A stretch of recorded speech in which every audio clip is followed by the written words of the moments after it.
Assalamualaikum warahmatullahi wabarakatuh. Waalaikumsalam warahmatullahi wabarakatuh. Perkenalkan, saya Ahmad Supandi, calon guru penggerak Angkatan 9 Jakarta Utara.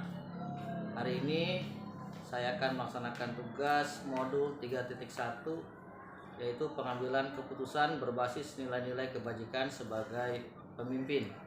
Dalam hal ini insya Allah saya akan mewawancarai pimpinan unit kerja saya, yaitu Pak Kepala Sekolah SDN Kamal Muara 01, yaitu Pak Karyono, dan juga dengan Ibu Wakil Kepala Sekolah bidang kurikulum, yaitu Ibu Tri Yuniati. Mari bersama-sama kita simak. Selamat siang Pak. Selamat siang Pak Irfan. Selamat siang ya Bu. Gimana kabarnya hari ini, sehat Pak? Alhamdulillah hari ini sehat. Alhamdulillah sehat, Semangat. Terima kasih sebelumnya karena Bapak sudah berkenan, Ibu sudah berkenan, Bapak Ibu sudah berkenan membantu saya untuk menyelesaikan tugas sebagai calon guru penggerak tentang modul 3.1. Dalam hal ini Bapak Ibu saya mohon untuk memberikan jawaban wawancara yang akan saya berikan, ya, beberapa pertanyaan. Yang pertama yaitu tentang Bapak sebagai pemimpin, Ibu sebagai wakil kurikulum, bagaimana cara pengambilan keputusan yang berbasis nilai-nilai kebajikan sebagai pemimpin. Ya. Untuk pertama Ibu atau Bapak, saya mohon izin bertanya, selama ini nih Pak, selama Bapak menjabat di SDN Kamal Muara 01, bagaimana Bapak nih sebagai pemimpin dapat mengidentifikasi kasus-kasus yang merupakan dilema etika atau bujukan moral yang ada di sekolah? Baik, Pak Irfan, terima kasih atas pertanyaannya. Mudah-mudahan nanti lancar hari ini untuk wawancaranya. Yang pertama, untuk identifikasi kasus, jadi kita lihat dulu seberapa besar ya, atau seberapa apa kita bahas pada hari ini untuk kasus-kasus seperti apa. Nanti tentunya akan kita bahas untuk lebih lanjut. Ya. Jadi kita lihat kasus yang akan kita nanti bahas pada hari ini kasus seperti apa. Kira-kira nih Bapak, untuk mengidentifikasi itu kasus itu termasuk dilema etika atau bujukan moral, seperti apa gitu identifikasinya caranya?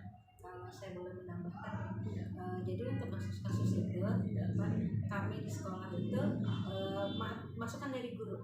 Kasus apa saja yang terjadi, baik itu di kelas atau ketika di sekolah, kita masuk lalu kita petakan mana yang termasuk etika, mana yang tidak. Nanti setelah itu ada, kita identifikasi, kita masukkan mana yang termasuk moral, mana yang termasuk pelanggaran lainnya dan sebagainya. Itu caranya. Jadi masukan dari warga sekolah, kita tampung semuanya. Berarti dimulai dari masukan-masukan dari beberapa guru ya Bu ya? Bukan cuma dari guru, dari anak kita tampung, dari orang tua pun kita tampung, begitu ya Pak? Iya, betul. Nah, jadi seperti itu, dari warga sekolah. Ketika Ibu menemukan sebuah kasus itu, entah itu dilema etika ataupun bujukan moral, kira-kira contoh apa ya Bu ya, kasus yang terjadi di sekolah ini yang termasuk dilema etika lah, kita angkat salah satunya dijadikan seperti apa Bu kira-kira kasus yang terjadi? Atau moral itu mungkin yang paling banyak ya Pak ya, yang paling banyak itu antara siswa. Siswa itu antara siswa yang pertama itu karena kebanyakan di pesisir. Nah, mereka ketika bercanda bergurau sering mengeluarkan kata-kata kotor. Nah, mengeluarkan kata-kata kotor itu yang banyak diadukan di beberapa di kelas rendah, di kelas tinggi itu kita temukan. Itu yang pertama. Yang kedua, kasus yang kedua kita temukan banyak lagi, anak yang malas untuk sekolah. Anak malas untuk sekolah ini ternyata ketika masukkan lagi, kita identifikasi, kita masukkan lagi, itu ternyata ketika kita kaji lagi bukan melulu dari anak, tetapi dari orang tua juga. Karena hampir kebanyakan seperti yang Pak Irfan tahu juga di sekolah kita ada anak yang sudah tidak ada orang tuanya. Nah, di situ ketika kalau kita harus tegas sesuai dengan kurikulum yang berlaku, anak kurang dari 70% kehadiran tinggal kelas. Lalu yang ketiga, kasusnya ketika anak ini termasuk ke dalam anak disabilitas. Disabilitas, tetapi orang tua tidak punya kemampuan untuk memeriksakan anaknya secara medis. Nah, itu paling sih. berarti kasus yang sangat menonjol di sekolah ini salah satunya adalah kasus yang merupakan dilema etika yang terjadi pada siswa ya. Betul. Sepenuhnya dari siswa. Itu pun ada beberapa faktor tentunya Pak. Iya. Oke Pak, baik Bu. Selama ini nih ketika kita menghadapi kasus tersebut, bagaimana Bapak sebagai pimpinan nih atau Ibu yang membantu peran Bapak sebagai kepala sekolah menjalankan pengambilan sebuah keputusan di sekolah Bapak sendiri gitu, terutama kasus-kasus di mana ada dua kepentingan yang sama-sama benar atau sama-sama mengandung nilai kebajikan. Kira-kira pengambilan keputusan seperti apa yang Bapak atau Ibu lakukan? Tentunya tadi yang seperti dicontohkan Putri ya, tentang mungkin pembulian ya Bu, termasuk kemalasan anak-anak ini. Kita harus bisa bekerja sama dalam satu tim tentunya Bu ya. Kita kan namanya sekolah, tidak cuma kepala sekolah yang punya kewenangan, tetapi kita harus bisa bekerja sama dengan teman-teman.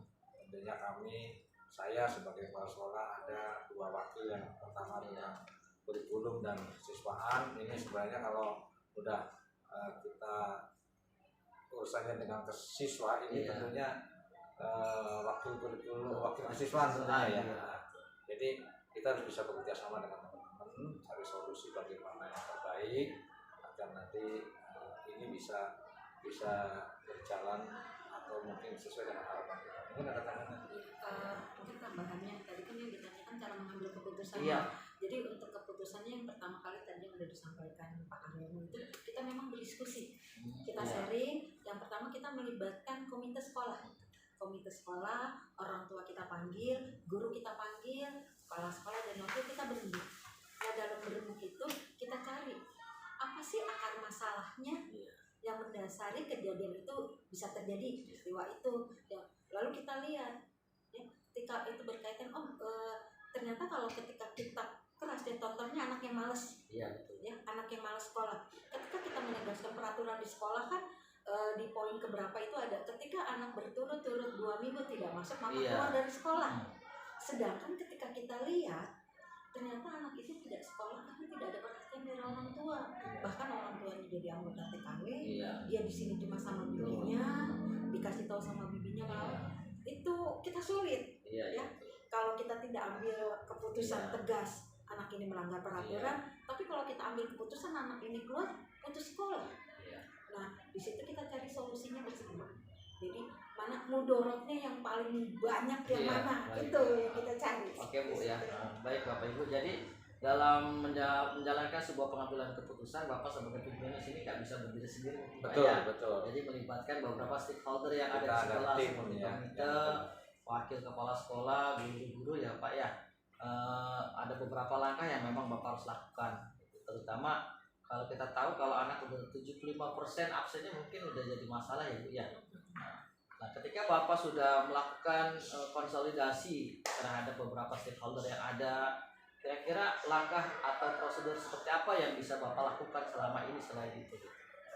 Kira-kira setelah Bapak udah diskusi nih, langkah-langkah apa selanjutnya ke depannya gitu, terhadap anak tersebut?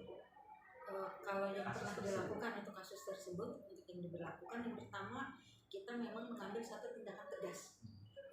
Berupa apa tuh kira-kira? Berupa sanksi. Sanksinya itu berupa surat perjanjian.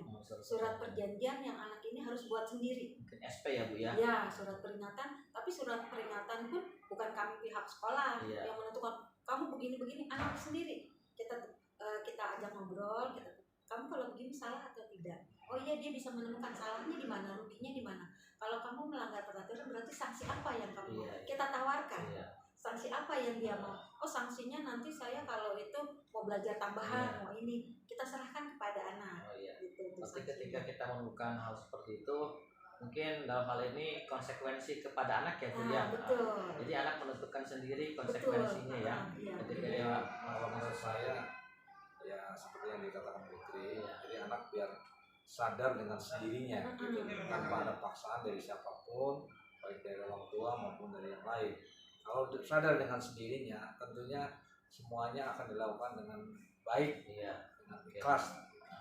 Oke Pak, berarti ada beberapa langkah tadi ya Bu ya, dengan memberikan sebuah konsekuensi kepada siswa. dan konsekuensi itu siswa sendiri yang menentukan ya Bu ya. Iya. Kira-kira hal seperti itu selama ini yang Ibu atau Bapak lakukan kira-kira apakah efektif dalam pengambilan keputusan pada kasus dilema seperti itu? Dilema etika tersebut gitu. Kira-kira efektif atau tidak gitu? Yang sudah saya alami kebetulan kelas 6 Iya. ada ketika dia suruh nulis sendiri, jadi ketika dia mau kamu yang nulis sendiri perjanjiannya seperti ini, diingatkan kamu yang buat sendiri. Iya. Itu lumayan cukup efektif ya, 70% lah efektif. Iya. Berarti di situ ada istilahnya paradigma, ada sebuah rasa keadilan juga ya Bu ya, situ sama rasa kasihan juga kayaknya sama anak kalau kita berikan sebuah konsekuensi yang terlalu besar juga sama anak Bu ya. Oke, baik Bapak Ibu.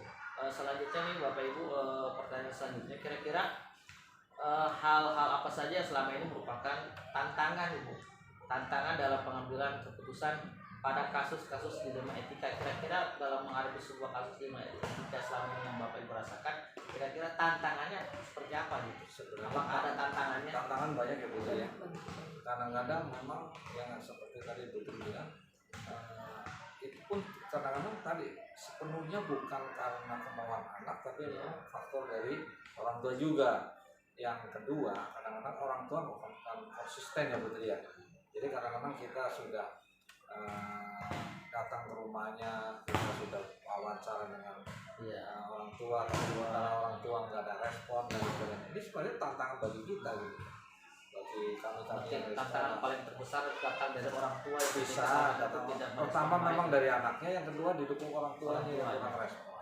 Ini yang kadang-kadang bikin kita agak sedikit tertantang, tapi kita tidak pernah menyerah. Iya. Itu dari diterima. Yang kalian tambahkan sih tantangannya itu banyak. Yang pertama dari diri sendiri ya. Ketika kita mau mengambil keputusan, tantangannya kadang-kadang nurani, apalagi saya seorang ibu nih. Nurani bertentangan dengan nurani kita. Iya. Ada rasa apa ya? Ada mungkin rasa kasihan juga sama anak. Rasa kasihan. Tapi di salah satu sisinya greget. Iya. Wah, anak ini melanggar peraturan. Kalau kita biarkan mau jadi apa bangsa kita selanjutnya? Anak kita melanggar peraturan, tapi kita pembiaran. Tapi andai kata kita ambil tindakan tegas, masa depan anak ini seperti apa? Itu mungkin. Itu yang pertama. Yang kedua, tantangannya mungkin ya dari masyarakat itu kadang-kadang yang di atasnya cuma menuntut kita harus seperti ini. Di lapangan kita nggak bisa berbuat banyak. Oke, jadi ada beberapa tantangan yang memang datang dari sendiri ya Bu ya, dalam sebuah keputusan. Kemudian utamanya tantangan stakeholder yang datangnya dari orang tua sendiri ya Bu ya. Kadang-kadang ada orang tua yang kurang respon. Oke, selanjutnya Bapak Ibu, kira-kira apakah Bapak memiliki sebuah tata kala nih atau jadwal tertentu dalam sebuah penyelesaian kasus dilema etika, atau apakah Bapak langsung menyelesaikan di tempat atau memiliki sebuah jadwal untuk menyelesaikannya dalam bentuk prosedur atau bentuk apa saja gitu? Seperti apa yang selama ini Bapak jalankan? Misalkan Bapak dalam kayak tadi tantangannya dari orang tua, kira-kira kedepannya apakah ada sebuah tata kala atau jadwal tertentu gitu Pak? Kalau bicara jadwal pastinya ya. Kita lihat dulu kasusnya seperti misal contoh udah beberapa hari, beberapa minggu ya anak tersebut tidak masuk. Kita kan punya jadwal kira-kira nanti seperti apa yang kita akan lakukan, kan begitu ya Putri ya. Jadi misal contoh kita akan kunjungan ke rumah atau ke tempat orang tua tersebut, kemudian kita nanti bicara di orang tua gimana, atau mungkin nanti seperti apa, barangkali yang seperti itu namanya. Berarti Bapak udah membuat sebuah jadwal untuk menyelesaikan semua dilema etika yang ada setelah ya. Tambahan mungkin ya. Apakah ada yang tim penyusun gitu untuk penyusunan jadwal? Misalkan ada satu kasus ini harus kita selesaikan hari apa gitu, atau bulan apa harus selesai? Kebetulan di sekolah itu kita punya TTPK. Oh iya, TTPK. benar betul. TTPK ya. TTPK itu yang kita manfaatkan. Iya. Tapi kalau untuk penjadwalan keseluruhan ya Pak ya, kita untuk seluruh orang tua penjadwalan itu tuh yang ada di kurikulum itu, setiap awal semester kita mengadakan parenting untuk orang tua. Nah, jadi dari awal kita mengadakan parenting untuk orang tua itu untuk seluruhnya. Sedangkan kalau misalnya ada kasus-kasus seperti yang disampaikan oleh Bapak Kepala Sekolah, kita berunding dengan tim, kasus ini kita lihat seberapa berat kasus ini, dalam jangka seminggu kah, 2 minggu kah, itu yang akan kita putuskan bersama. Berarti dilihat juga dari berapa besar kasusnya ya, katanya saya. Oke, terima kasih Ibu tadi sudah menjelaskan. Kemudian kira-kira adakah seseorang atau faktor-faktor yang selama ini mempermudah atau membantu Bapak dalam pengambilan keputusan dalam kasus-kasus di Dilema Etika? Kira-kira seseorang tersebut siapa itu? Tentunya stakeholder tadi, termasuk Ibu Tri sebagai wakil kepala sekolah, dan Bu Kuning dan Pak Jumroni selaku wakil kepala sekolah bidang kesiswaan, tentunya ini yang harus terjun langsung, dan teman-teman kita, teman-teman guru tentunya. Ini tidak luput dari teman-teman juga, karena kan teman-teman justru yang memegang peran penting ya Bu ya, karena ujung tombak, karena setiap kelas kan pasti ada kasus-kasus yang seperti ini. Kemudian tadi kan dari awal ada kita angkat satu kasus di Dilema Etika siswa ya Bu ya, tentang kehadiran siswa yang memang bermasalah sama siswa. Kira-kira bagaimana kasus tersebut hasil akhirnya gitu Pak? Kira-kira hasil akhir yang selama ini sudah Bapak jalankan di Dilema Etika tersebut, apakah terselesaikan dengan pengambilan keputusan Bapak ya, dengan keputusan seperti apa yang memang bisa kasus tersebut selesai gitu? Hasil akhirnya seperti apa gitu Pak? Contohnya kita tahun lalu ya Putri, kelas 6 kita ambil tahun lalu saja ya, yang sudah pernah berjalan ya. Kelas 6 ada 2 anak yang benar-benar saya juga tidak bisa berpikir secara logika. Sementara anaknya ini sebenarnya bisa, yang satu, tapi yang satu memang faktor dari mungkin ekonomi ya, atau orang tua juga lah ya.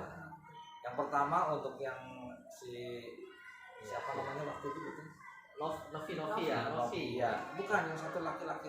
Adi. Iya, Adi. Itu kadang-kadang kita juga secara logika kita nggak bingung gitu loh. Anak ini kadang-kadang pagi-pagi sudah rapi, tetapi begitu mau berangkat katanya malas atau mungkin mau melangkah susah. Tapi dengan gigihnya kami ini termasuk tim kesana membujuk, merayu, akhirnya tuntas juga. Dalam artian pada waktu itu ada momen untuk ujian sekolah ya. Kan serba dilema nih, kalau anak ini nggak ikut pastinya nggak lulus. Yang satunya lagi Sinopi. Sinopi ini memang faktor dari ekonomi karena dia sudah asiknya bekerja. Jadi rupanya pendidikan ini dianggapnya nggak penting, tapi dengan rayuan dan bujukan tentunya dari kami ini akhirnya bisa datang dan bisa menyelesaikan ujian sekolah, dan pada akhirnya anak kedua tersebut bisa berhasil untuk mengikuti ujian dan dinyatakan lulus. Seperti itu. Bahkan diterima di SMP negeri. Alhamdulillah. Benar. Iya. Oke, baik Bapak Ibu, setelah saya mendengarkan tadi ya, mungkin setelah Bapak mengambil sebuah keputusan dalam kasus Dilema Etika tadi, sebenarnya itu sudah ada 3 prinsip ya Pak ya yang sudah dijalankan Bapak sebagai pimpinan. Yang pertama mungkin prinsip yang berbasis hasil akhir, yaitu dalam memberikan kesempatan anak sampai lulus ya Pak ya, tidak dikeluarkan walaupun memang secara persentase absen mungkin 75% lebih ya Pak ya. Kemudian berbasis peraturan pun sebenarnya sekolah punya peraturan, tapi karena kita ada berbasis rasa peduli sama anak, kita mungkin berpikirnya jangka panjang anak ya Pak ya. Jadi Bapak sebagai pimpinan sudah memberikan sebuah keputusan, yaitu memberikan kesempatan kepada anak tersebut dengan basis Bapak punya rasa peduli sama anak, menimbulkan rasa empati, yang dimana anak tersebut diberikan kesempatan untuk mengikuti ujian dan alhamdulillah hasilnya lulus. Bahkan benar tadi kata Putri sampai masuk ke SMP negeri. Ya, terima kasih banyak Pak. Terakhir nih Pak nih, kira-kira dari semua hal yang telah Bapak sampaikan atau Ibu sampaikan tadi, pembelajaran apa kira-kira yang dapat Bapak Ibu petik dari pengalaman Bapak dalam mengambil sebuah keputusan di Dilema Etika? Kalau ini tentang saya kali ya, yang terjun langsung, yang paling kita pelajari ternyata ketika kita mengambil keputusan, kita tidak bisa mengambil dari satu sudut pandang saja, tetapi kita harus melihat dari keseluruhannya supaya kita bisa mengambil keputusan yang baik untuk semua. Itu sih kesimpulannya. Berarti memang tadi ada beberapa, mungkin kalau dalam konteks nilai-nilai kebajikan itu ada udah 9 langkah pengambilan keputusan ibu udah lakukan ya, dari mulai mengenali dulu kasus tersebut, kemudian apakah bertentangan dalam situasi sekarang gitu, kemudian menentukan siapa yang terlibat tadi sudah ya Bu ya, stakeholdernya sudah ada. Salah satunya adalah komite sekolah, wakil kurikulum, wakil siswaan, termasuk guru di dalamnya. Langkah yang selanjutnya tadi Bapak udah menyebutkan mengumpulkan fakta-fakta yang relevan dari absen guru ya, beberapa siswa yang memang tidak pernah masuk 75% lebih. Kemudian ada pengkajian benar atau salahnya tadi sudah ada. Kemudian ada juga paradigma benar dan benarnya ya Pak, walaupun itu ya pokoknya benar dan benar lah memberikan kesempatan kepada anak. Kemudian tadi Bapak sudah membuat sebuah prinsip yang namanya prinsip resolusi ya, sebuah perubahan buat anak ya Pak ya. Kemudian ada lagi investigasi, tadi Bapak sudah salah satunya adalah kunjungan kepada anak, itu salah satu investigasi opsi trilema ya. Kemudian terakhirlah Bapak baru membuat keputusan, yaitu prinsip terakhir ada keputusan yang berbasis rasa peduli ya. Terima kasih Bapak Ibu yang sudah berkenan waktunya untuk saya wawancarai. Saya atas nama pribadi, calon guru penggerak dan juga stakeholder yang ada di sekolah, mohon maaf apabila dalam wawancara ini banyak kekurangan ataupun kesalahannya. Sekali lagi terima kasih banyak Bapak yang sudah mendukung, Ibu pun waktu itu sudah mendukung kegiatan CGP. Mudah-mudahan CGP ini angkatan 9 dapat berjalan dengan baik dan lancar dan saya dinyatakan lulus. Terima kasih Pak ya. Sama-sama Pak Irfan. Terima kasih Pak. Semoga lancar nanti ya Semangat Pak Irfan, mudah-mudahan bisa Amin. menggerakkan guru-guru yang lain, membawa perubahan untuk Amin. sekolah. Siap Bu. Terima kasih Bapak Ibu. Sama-sama. Assalamualaikum warahmatullahi wabarakatuh. Selamat siang. Siang. Demikianlah wawancara yang sudah saya lakukan kepada Pak Kepala Sekolah SD Kamal Muara 01 itu Pak Karyono beserta Ibu Wakil Kepala Sekolah, yang dimana pengambilan keputusan berbasis nilai-nilai kebajikan sebagai pemimpin sudah mengikuti 9 langkah ataupun 9 langkah pengambilan, kemudian beberapa prinsip serta paradigma yang sudah ada semuanya sudah tercover, dan itu saja yang dapat saya sampaikan. Terima kasih. Saya akhiri. Wassalamualaikum warahmatullahi wabarakatuh.